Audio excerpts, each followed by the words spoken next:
Mostrar otra vez.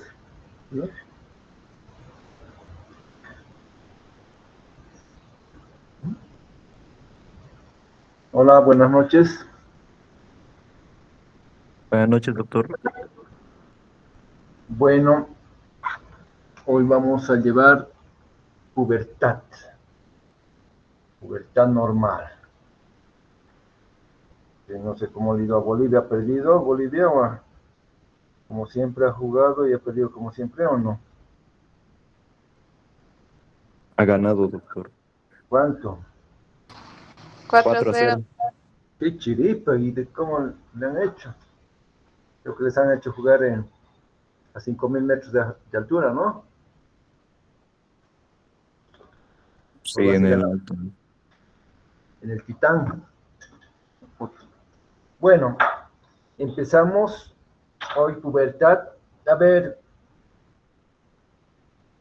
Diego, ¿tú estabas participando? ¿Cuál de los Diego? ¿Diego Leonardo? ¿Diego Juan Diego? Yo, doctor, digo. Diego, ¿qué será la pubertad?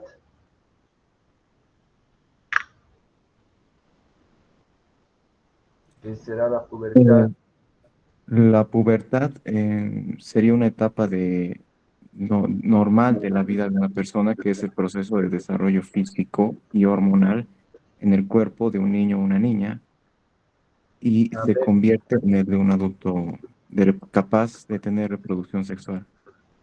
y si dices esa definición que está desordenada todo, ¿cuál será la diferencia con adolescencia?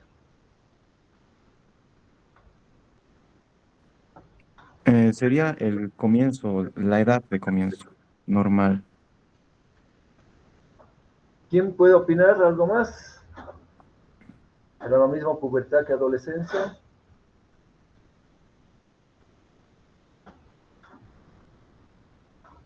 La pubertad se trata de los cambios biológicos que existen en el niño o niña, ¿no?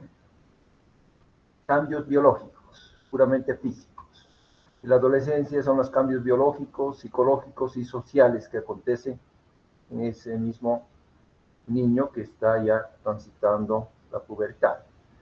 Entonces, cuando hablamos de pubertad, hablamos de las características que dan esto. Por ejemplo, el crecimiento somático. Se habla del, ahorita vamos a hablar del botón mamario, por ejemplo, en las mujercitas, y de la estirón puberal. Ese es el crecimiento somático. Los niños cuando empiezan la pubertad, tanto niñas como niños, empiezan a crecer mucho y sobre todo el primer año, ese es el estirón puberal. Segundo año crecen moderadamente y el tercer año crecen ya menos. Al cabo de 3 años después de iniciar la pubertad ya no crecen nada porque han adquirido su total crecimiento, porque los núcleos de crecimiento de las epífisis de los huesos largos se ha soldado. Entonces hablamos de la maduración sexual, crecimiento somático o estirón puberal, cambios funcionales, capacidades de producirse, porque los ovarios y los testículos empiezan a madurar, comportamiento agresivo, sobre todo más en el varón, porque empieza a producir los mismos testículos testosterona, y el deseo sexual en ambos, ¿no? También podemos hablar un poquito de comportamiento agresivo en las mujercitas que empiezan, y las mamás dicen, no, estás en la edad del buzo, dicen, ¿no? Cuando están así, pero es un comportamiento un poquito agresivo también por estos cambios hormonales que producen.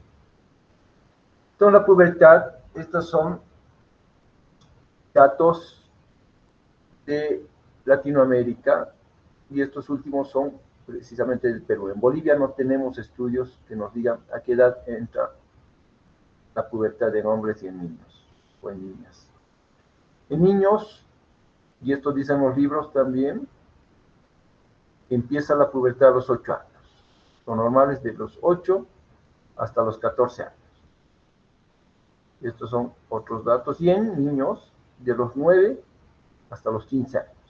Entonces hablamos de pubertad precoz cuando se inicia en las niñas menos de los 8 años, a los 6 años, 7 años, que es lo que habitualmente vemos, pero puede ser desde los 5 años o incluso desde recién nacidos en casos de hiperplasia suprarrenal congénita, un tipo de alteración en las suprarrenales, ¿no? Luego vamos a ampliar un poquito más. Y en los niños antes de los 9 años.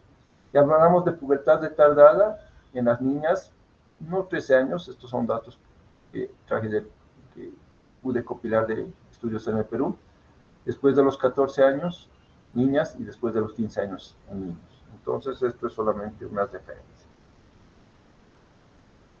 Entonces, ¿qué pasa? En los niños empieza a crecer el botoncito mamario, aunque acá ya ven una, luego vamos a ver en la clasificación de Tanner, acá ya ven una mama desarrollada. Pero lo primero que aparece es el botón mamario, ¿ya? Después, la piel se vuelve más grasa en niños y en niñas. Aparición de acné, la voz cambia, sobre todo en los niños, una voz más ronca. En los niños aparece el vello facial, tanto en el bigote como en la barba y en las patillas. Los hombros, sobre todo en los niños, se ensanchan. Los niños, por el influjo de la testosterona que producen los testículos, desarrollan más musculatura, ¿no? Los genitales en general se engruesan, aparece más el vello pubiano, de triángulo de base invertida en las mujeres, de tipo romboidal en los varones. Aumenta el grosor de los muslos en las mujercitas. Aparece más vellos en los muslos y en las piernas, también en el hombre. Los testículos se agrandan. El pene aumenta, sobre todo de tamaño, no tanto de grosor. Y por supuesto la parte genital, los escrotos, todos se oscurecen y sale, ya no es liso, tiene una especie de rugosidad. Eso, ¿no? Igual en las niñas, los muslos empiezan a teñirse más de negro y también los labios mayores y menores adquieren una característica más oscura, digamos, ¿no? Ok, esta es la clasificación de Tanner, se llama. En los varones solamente hay la genital, entonces esto lógicamente son dibujos un poco burdo, pero en los niños pequeños que no han ingresado a la pubertad, el pene es chiquito, menos de 3 centímetros, y los testículos también son lisos y pequeños, menos de 1.5 cc, ¿no? Ya cuando empieza el Tanner 2, y ahí ya velito, más liso al principio, muy poco, ¿sí? Y empiezan a crecer los testículos y los escrotos se hacen más oscuros y rugosos, como digamos, ¿no? El pene empieza a enlogarse un poco. Y a medida en la etapa 3, esto se hace más evidente, ya a la 4, y la 5 es como un adulto ya bien formado, digamos, ¿no? Eso es en el varón, solamente la parte de los genitales. Y en las mujercitas hay tanto del genital como de las mamas. Este es un Tanner 1 en las niñas, pues es como de una niña pequeña, de 5, 4, 3 años, 6 años, o sea, no tiene absolutamente nada, no hay vellito, todo está normal. Acá el vellito ya se puede ver un poco liso, se oscurecen estas partes, incluyendo los labios mayores y menores, aquí mucho más evidente, empieza la grasita pubiana, el monte de Venus que se llama, ¿sí? Aquí se hace más evidente, y aquí más bello con base, un triángulo de base invertida, se llama, ¿no? Y en las mamas tenemos así, viendo lateralmente y viendo de frente. Es mejor ver lateralmente a veces, acá es planita, no tiene nada acá, ven el botón mamario, aquí ya es una mama que ya empieza a tener una forma cónica, aquí se hace más evidente la separación entre la aureola y la mama propiamente dicha, y aquí es una mama adulta ya, viendo de costado y de frente, ¿no? Eso es la clasificación de Tanner, en realidad de Marshall y Tanner, pero más conocida como Tanner. ¿Qué es la renarca? Es la salida de velito, ¿sí? No solamente en el pubis, sino en la axila también. La telarca o telarquía, lo mismo se puede hablar, es el botón mamario cuando empieza a desarrollarse, y la menarquia es la primera menstruación.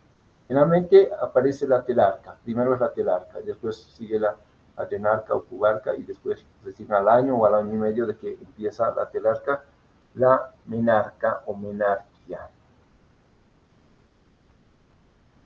Ok, el inicio de la pubertad, entonces, aparición del botón mamario. Y en niños el volumen testicular ya cuando empieza de 3 a 4 ya iniciado también, ¿no? Entonces siempre yo les digo a los papás, a las mamás que se fijen el botón mamario de las niñas y a los papás los testículos de los niños, ¿no? Ok. En Tanner 4 más o menos en promedio 13.1 años de edad. En Tanner 3, acá ya aparece la menarquia y si apareció la menarquia a los 13.1 años, esta niña debía empezar a los 12 años su botón mamario, ¿no? Y la espermarquia, o sea, la capacidad de producir espermatozoides por los testículos del varón, ocurre en Tanner 3 más o menos. ¿Y cómo se inicia la pubertad? Esa es la pregunta que se hizo de hace muchas décadas y que se decía hace un par de décadas se ha dilucidado exactamente. En el periodo neonatal, acá tenemos el gen H, la LH y FSH. Cuando los niños nacen, puede haber ya producción de gen H, se está activando, y por supuesto también la LH y FSH. Eso es por influjo de las hormonas maternas, o sea, de las hormonas durante el embarazo. ¿Ya? Los niños en el periodo neonatal, el primer mes, pueden tener un poco de actividad hormonal ya, pero porque pasan las hormonas de la mamá y de la placenta, que produce también hormonas al niño. Entonces, por ejemplo, en la placenta se produce la gonadotrofina coriónica humana, que es muy parecida a la LH en su composición. La LH tiene dos cadenas, alfa y beta, hay dos isoformas. Entonces, la LH beta es muy parecida a la gonadotrofina coriónica humana, a la fracción beta también. Entonces, podemos tener, incluso al inicio de recién nacido, en el periodo neonatal, esa niña puede tener un pequeño sangradito por la vagina, ¿sí? Entonces, pero no hay que asustarse, puede ser solamente por el paso de hormonas a través de la placenta. Perdón. Después de este periodo de un mes más o menos bajan las hormonas y se mantienen así durante toda la niñez, casi planitas, casi en el valor de 0. Posteriormente inicia la pubertad, después de los 8 años en las niñas y después de los 9 en los niños. Empieza a activarse la gen RH y por supuesto al activarse la gen RH en el hipotálamo va a hacer que la LH y la FSH en el hipófisis, en la adenohipófisis también se active y los ovarios y los testículos empiezan a producir estradiol o testosterona, ¿no? Pero ¿qué inicia este periodo? ¿Qué inicia que de un niño o una niña empiece la pubertad? ¿Sí? La gen RH se sabía siempre, pero ¿qué inicia a la gen RH para activarse? Entonces hay muchas teorías. ¿Sí? Se pensaba un tiempo que los estrógenos, que podían hacer otros mecanismos más, como verán aquí la LH y FSH, como vimos los otros días, son línea entrecortada, que no están activando también. No hay mecanismos de retroalimentación, hay baja sensibilidad, las gónadas todavía están inmaduras. Entonces eso llevó mucho tiempo dilucidar qué pasaba en el hipotálamo o en la hipófisis. Entonces en la pubertad empieza a funcionar ya la gen RH.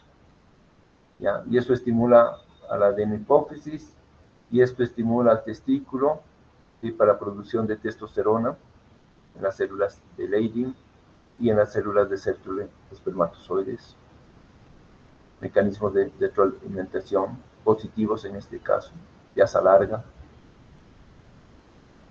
Y en los ovarios lo propio, NRH, hipófisis, ovarios, LH, y a nivel de las células de la teca, el FSH a nivel de las células del folículo, ya también la producción de estrógenos y ya la capacidad de ovular, de mantener ya la especie, digamos, de madurez sexual, ¿no? Pero esto es poco a poco.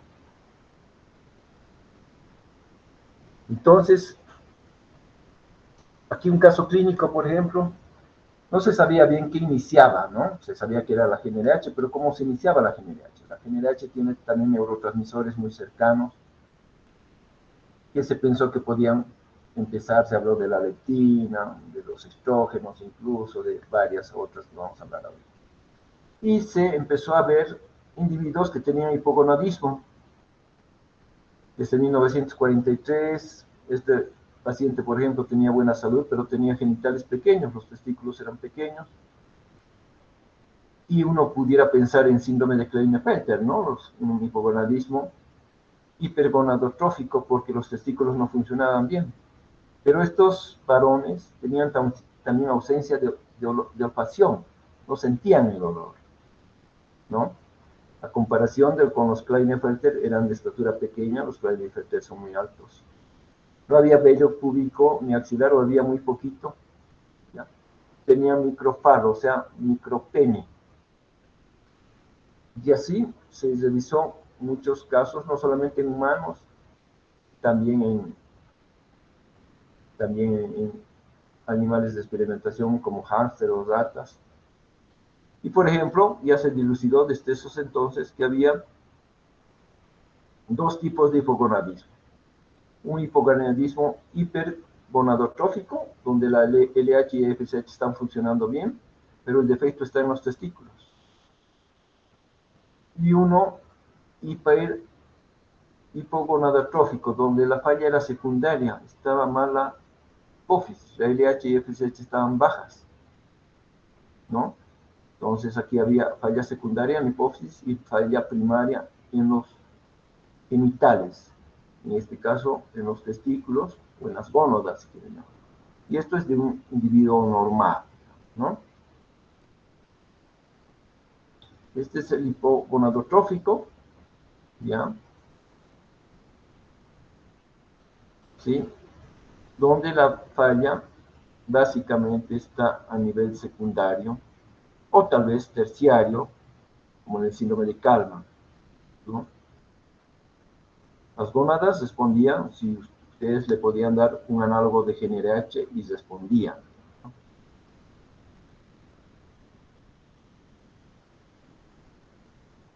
En el síndrome de Kalman hay deficiencia de la GnRH. Ahorita vamos a ver con ejemplos, pero hay unas celulitas nerviosas que pasan por la nariz y que llegan hasta el hipotálamo. Esas no han podido llegar a sus sitios de localización habitual. Entonces estos individuos que son hipogonadotróficos con ausencia de olfacción o disminución de la olfacción, hiposmia.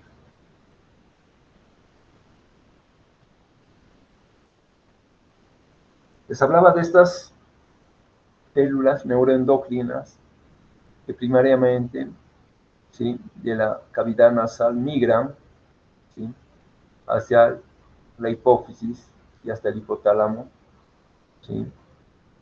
Entonces, en los días 11, 13 de la etapa embrionaria, hasta el 14 y hasta el 15 llegan al hipotálamo. En el síndrome de Kalman, esta migración se es interrumpida, y por eso estos pacientes tienen defectos de la olfacción y también tienen hipogonadismo porque la GnRH no se ha formado bien, ¿no? Básicamente en el síndrome de Kalman, con K de Calimán. Bueno, ustedes ya no han conocido Calimán, con K. Entonces, como les decía, se hicieron muchas investigaciones, tanto en animales de experimentación como en humanos, que tenían alguna peculiaridad, como hipogonadismo, y no se veía cuál era el problema, cuál era el estímulo que aumentaba la secreción pulsátil de la GnRH. Si volvemos para atrás, ¿sí?, siempre van a ver que para que la GnRH empiece a actuar, tiene que ser una secreción pulsátil.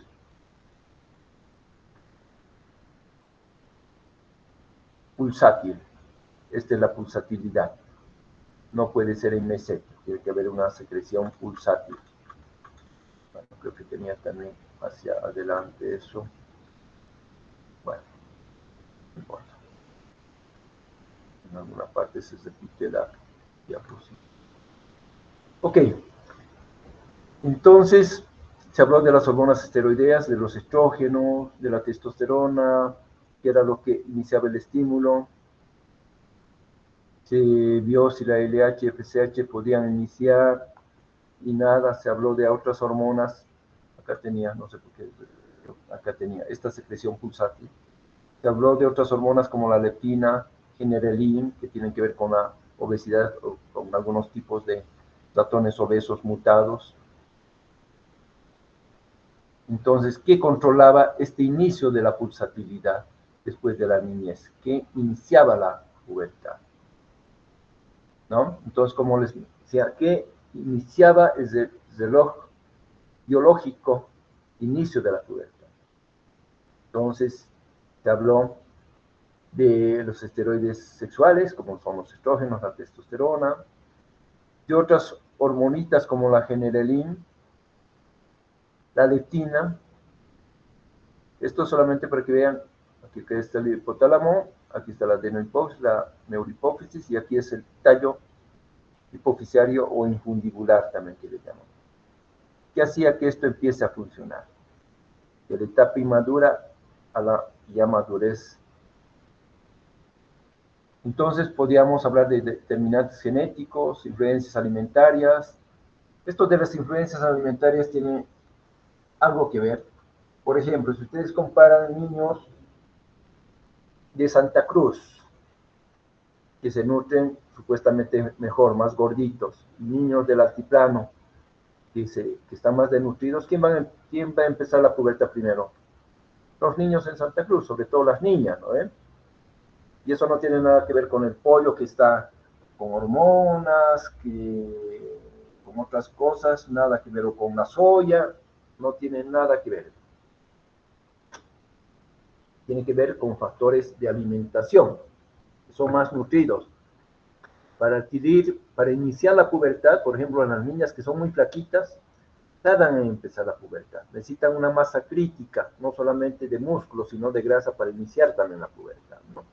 Entonces, pueden tener 10, 11 años, si son flaquitas no van a iniciar recién a los 12 o 13 años. Y esto, las influencias alimentarias, tienen que ver directamente con el aspecto socioeconómico, ¿no? Es un niño desnutrido que no tiene con sus papás las condiciones de alimentarlo, lógicamente va a iniciar después la pubertad. El estado de salud individual, si es un niño asmático, por ejemplo, que está todo el tiempo con su crisis de asma y es delgadito, tampoco va a iniciar la pubertad. La actividad corporal, también el ejercicio. Si son, por ejemplo, pacientes que, por ejemplo, como en la China, han visto las Olimpiadas, hay niñas chinas que participan, creo, la más pequeña, 12 años, algo así, una cosa increíble, y son flaquitas y hacen mucha actividad física. Ellas no van a iniciar la pubertad prontamente, porque hacen mucha actividad física, están esbeltas. Y la ubicación geográfica, esto se ha estudiado sobre todo en el Perú, las niñas de, qué sé yo, de Puno, de Cusco, de Cerro de Pasco, inician después la pubertad que las niñas de Lima. También este dimorfismo sexual, dimorfismo quiere decir que tenemos diferencias entre varones y mujeres, por lo menos en lo sexual, ¿no? Hay diferencias entre negros y blancos. Por ejemplo, en personas de raza negra en Estados Unidos, los niños de raza negra inician más antes la pubertad. Ellos tienen valores más bajos de 7 años para considerar pubertad precoz, menos de 7 años, no de 8 años. Los blancos inician un poco después. Nivel del mar, como les decía, primero inician los del nivel del mar, después los de altura, y niñas inician más antes que los niños. Eso se llama dimorfismo sexual. Entonces se ha hablado de estos indicadores metabólicos, de factores de sensibilidad a las gonadotropinas, inhibidores intrínsecos, muchas otras cosas.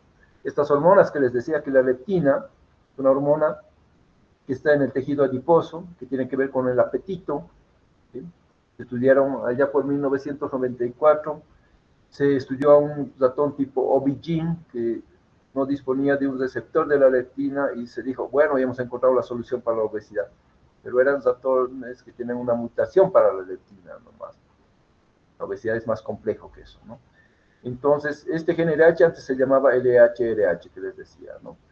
Entonces se habló de la leptina, de la generelin, que son hormonitas del intestino delgado y del estómago también, de muchas hormonas que se pensó y de los esteroides sexuales que se pensó que tenían que ver con el inicio de la pubertad, ¿no? Estas niñas, por ejemplo, que hacen ballet también son generalmente esbeltas, hacen desde muy chiquitas y inician la pubertad también un poco más tardíamente. El ratón que les decía del OB-GYN, ¿sí?, tenía hipogonadismo hipogonadotrófico porque tenía dos alelos mutados, OB, entonces eran ratones obesos, ¿no? Esto se pensó al principio que podía ser, eran hipogonadotróficos, pero no era por la leptina. Hasta que se investigó de atrás para adelante una proteína que es la GPR54. Esto estaban estudiando en Pensilvania y vieron que el receptor de esta proteína G tenía que ver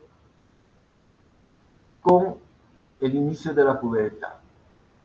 En Pensilvania hay un hospital que estudia los aspectos puramente oncológicos desde hace mucho tiempo, receptores, todo, y por casualidad descubrieron esta proteína G y vieron que los pacientes que tenían este resultado no iniciaban la pubertad. Se vio con unos niños, una familia francesa, primero. Entonces se empezó de atrás para adelante. Primero se vio el receptor de esta proteína, que había la mutación, y después se estudió la proteína. Se vio la parte alfa y la beta. En esto se vio, en este fosfoinositol, se vio la enzima fosfolipasa, la fosforilación de proteínas, la liberación de calcio, todo como acontece en una célula. Este es un citoplasma de una célula. Todo estaba bien, pero el problema ocurría en el receptor de estas proteínas G. Les he mencionado que en algunas pláticas ya, las anteriores, que la mayoría de los receptores hormonales son receptores transmembrana, son propios de las proteínas G, que son muchas, la mayoría, no todos. Entonces se empezó a investigar este tipo de ratones que estaban mutados, ¿sí?, en ambos alelos, y que no tenían este receptor.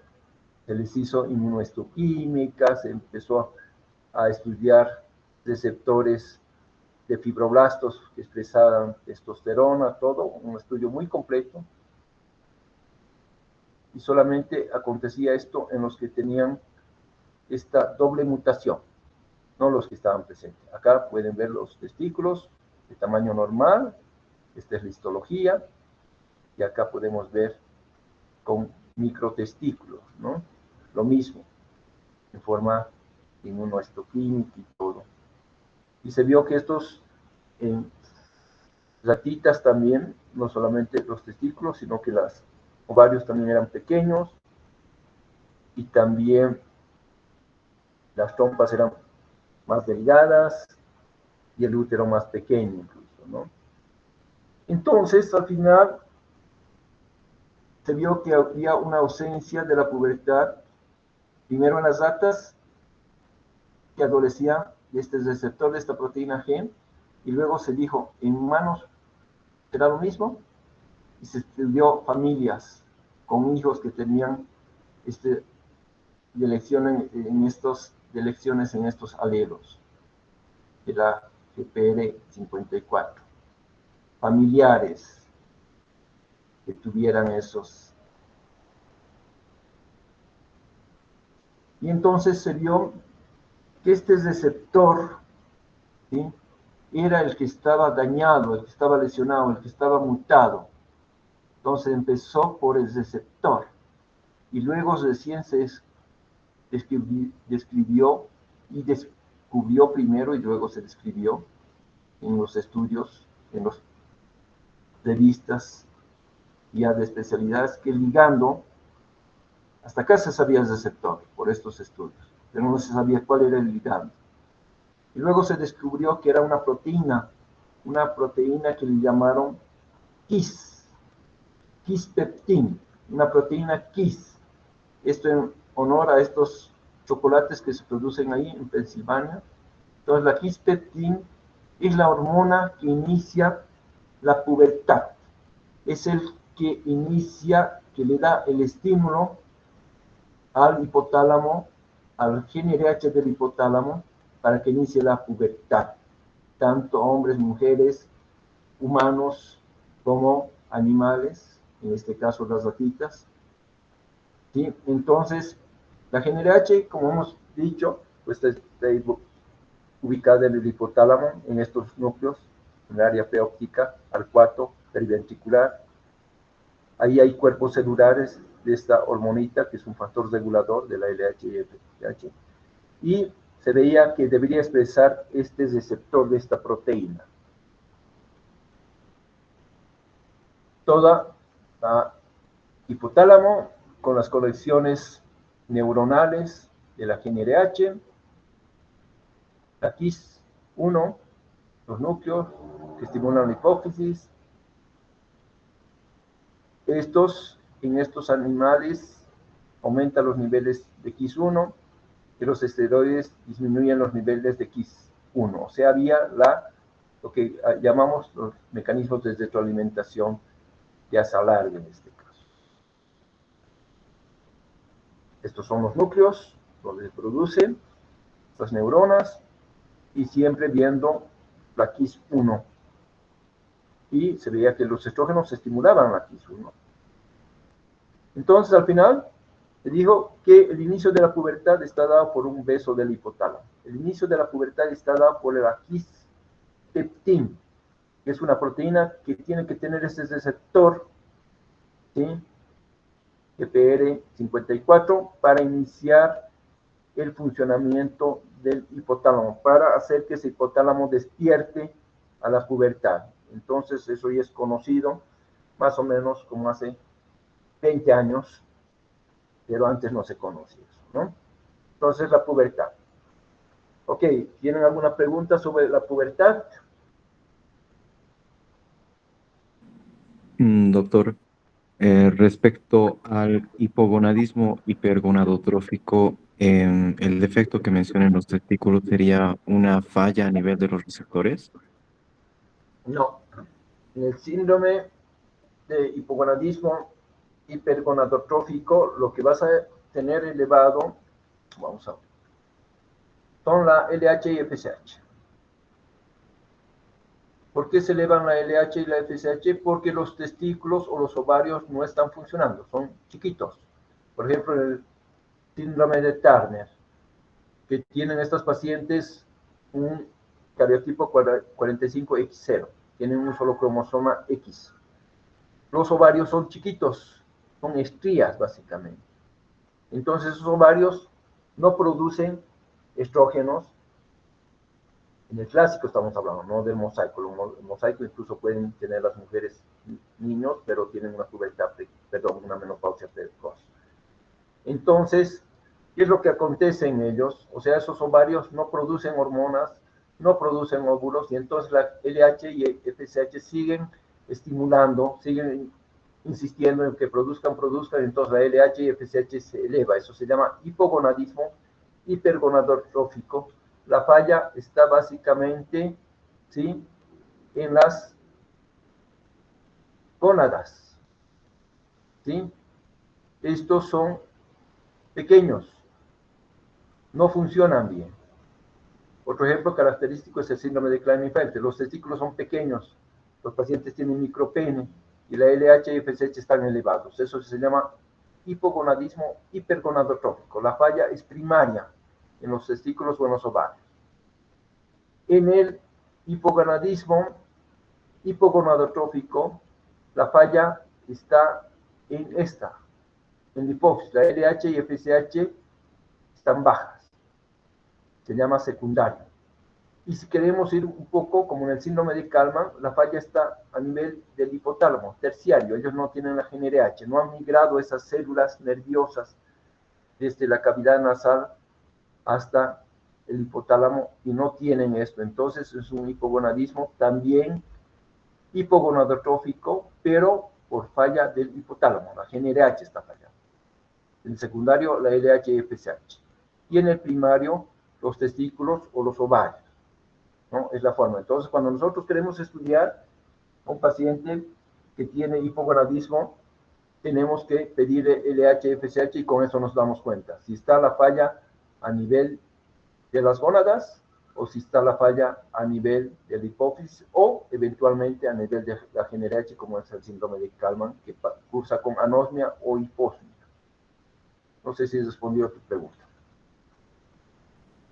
Sí, doctor, muchas gracias. Y ahora, como Dale. mencionaba, los esteroides disminuyen los niveles del KIS-1. Entonces, en un paciente que tuviera, bueno, si tuviéramos un paciente con Cushing neonatal en los niños, la pubertad sería muy dificultosa o no se llegaría a dar o ni siquiera llegarían a esa edad teniendo la enfermedad de forma No, precoz. más bien al revés. Los estrógenos potencializan la quis-peptin 1, ¿no? Salvo en estos ratones mutados, homocigotos se llama, ¿no? Quiere decir que los dos alelos están mutados.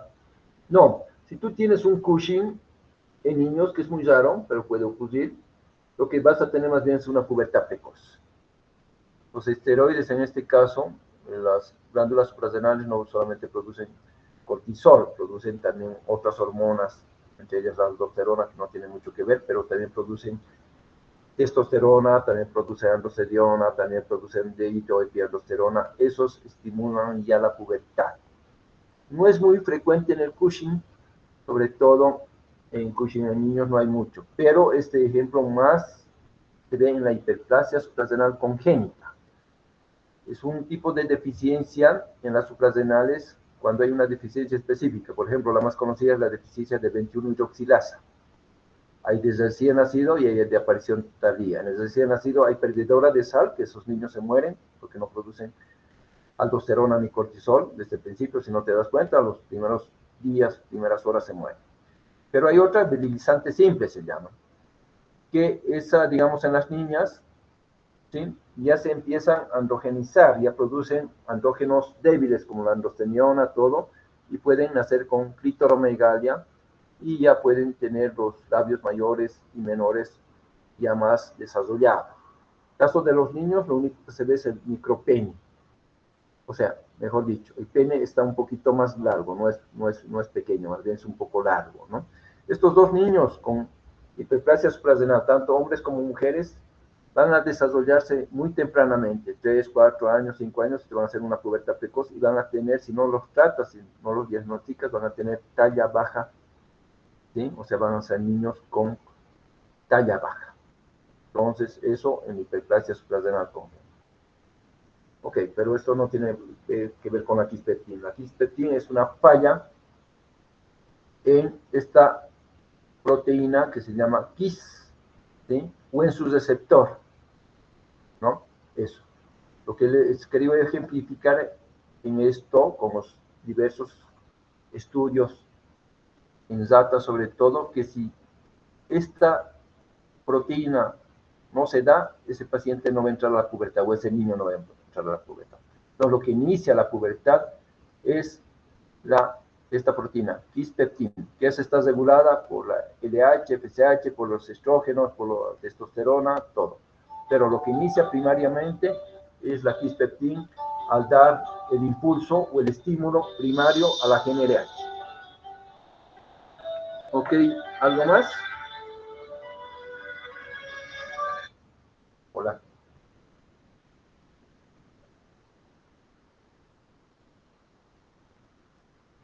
377, y aquí están las glucemias. 6 de la tarde yo ya le he tomado, hijita, ya no tenías que tomar nada, estás de metiche. Por eso no entienden, les he dicho no hagan, solamente hagan lo que está indicado. Decía 23 horas, 7 de la mañana, 12 y 18 del día, 17 del día siguiente, ¿ya? No hagan tonteras, no hagan tonteras. Ok, perdón, de la clínica. ¿No? Entonces, cuando uno estudia medicina, o fisioterapia, o nutrición, o enfermería, todo, no hay que hacer tonteras. Para eso hay que estudiar. Y la forma de estudiar en medicina es leyendo mucho y haciendo este tipo de razonamientos, feedback se llama, mecanismos de retroalimentación, positivos o negativos. Listo, ¿algo más?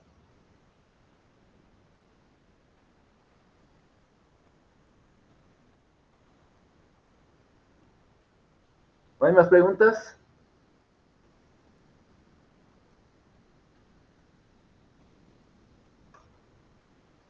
Diego, ¿escuchas o no escuchas? Sí, doctor, todo está claro y lo entendí. Bueno, entonces tienen 15 minutos, 10 minutos para ir a festejar esto, lo de Bolivia, que ha ganado de mucho tiempo por goleada, porque esto se repite cada 20 o 30 años nomás, yo creo, ¿no? Y mañana avanzamos tanto climaterio femenino, que se llama menopausia, y climaterio masculino. Y después de la doctora Arevalo, del doctor Saavedra, yo vuelvo con la última clase que vamos a hablar de osteoporosis. ¿Sale? Está bien, doctor. Ok, listo, pues nos vemos mañana. Que les vaya bien y vayan a festejar con mesura, ¿no? No es para pensar que somos campeones de Sudamérica ni nada por el estilo, es una chiripeada nomás que yo le digo. Ok, sale. Hasta luego, doctor, gracias. Ok, hasta mañana.